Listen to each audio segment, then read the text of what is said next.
guys, so I thought I'd do another video. Excuse the hat, it's one of those things whereby if you live in England then you know how absolutely freezing cold it is at the moment.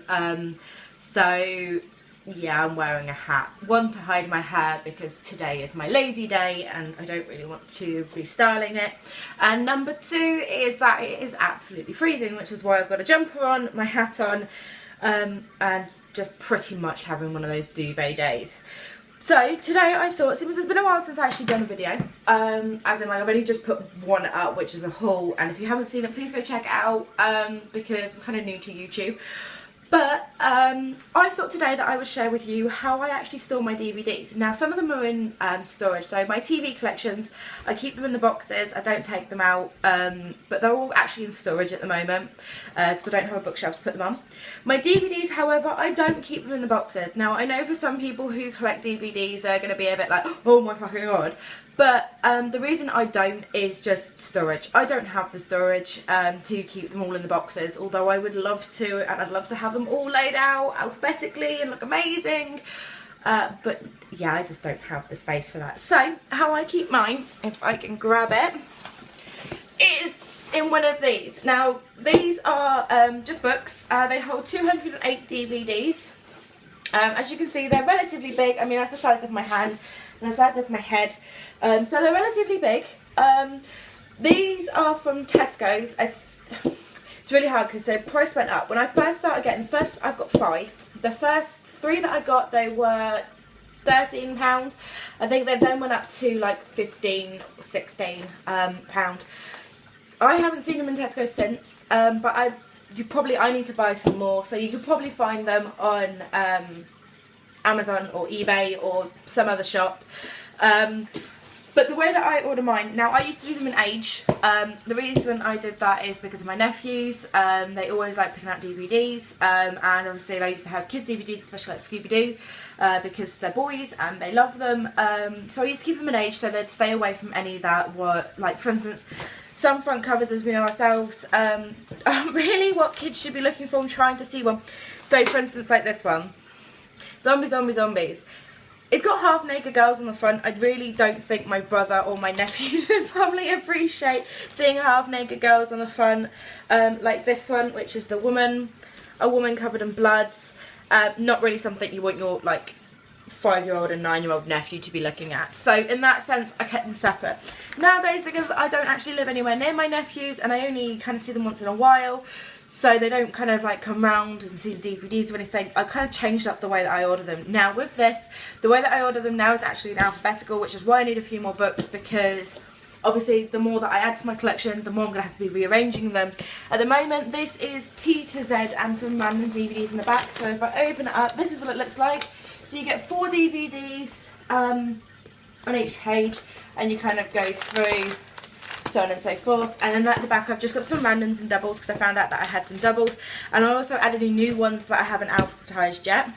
But that's a really, really great way to store your DVDs if you don't have space, because they kind of stack on top of each other. They have a zip close, so they all close up, so it makes it really, really easy.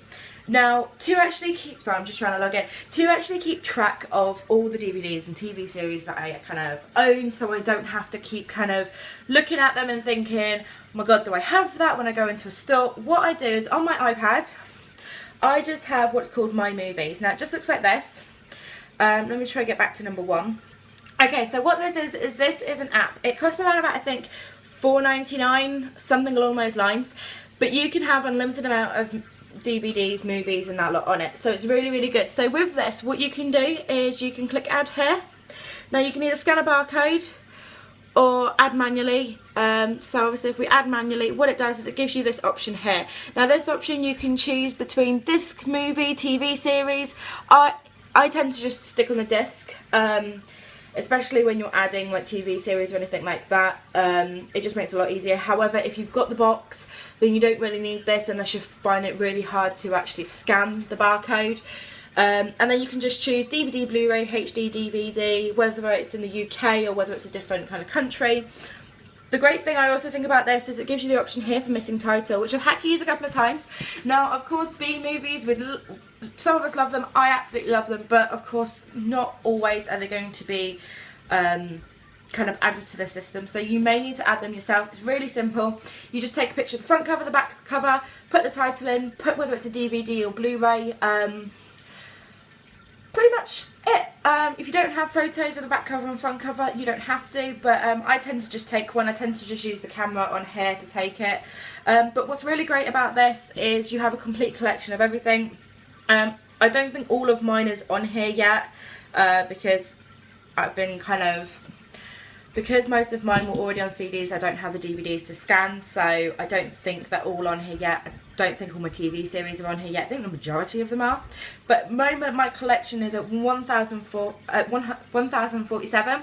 But obviously some of that is, for instance, if I bought a complete collection, so let's say like Charmed, I didn't buy that as a complete collection, but let's just say that one, that's 8 seasons.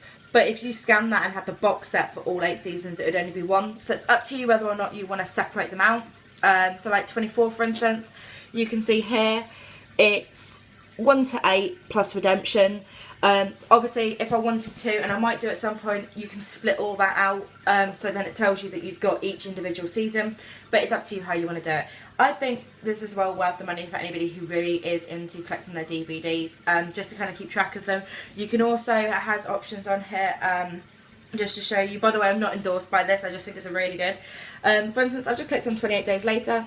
What it does is, I'm really sorry about the glare of my cupboards. You can see that I'm recording on my phone, that's quite funny. But what you can do is you can say that it's owned for keeps. It tells you some information about the DVD. Not always, but sometimes it'll actually have like a trailer that you can watch as well, so that's kind of quite useful. So it's quite good if you're not sure or you've lent it to someone, anything like that. So I really do recommend that. I think it's available on Android as well, but I've only got an iPhone and an iPad, but I use it on my iPad because my iPhone does not have enough storage. But if you have any comments, questions or anything about the app, about my storage units for my DVDs, anything cut out, please do comment below, and please do comment, rate and subscribe. The more people kind of start looking at my videos, the more I start making. And also please do check out littleowlreviews.com. I put up new kind of posts every 2 days. Thanks, bye!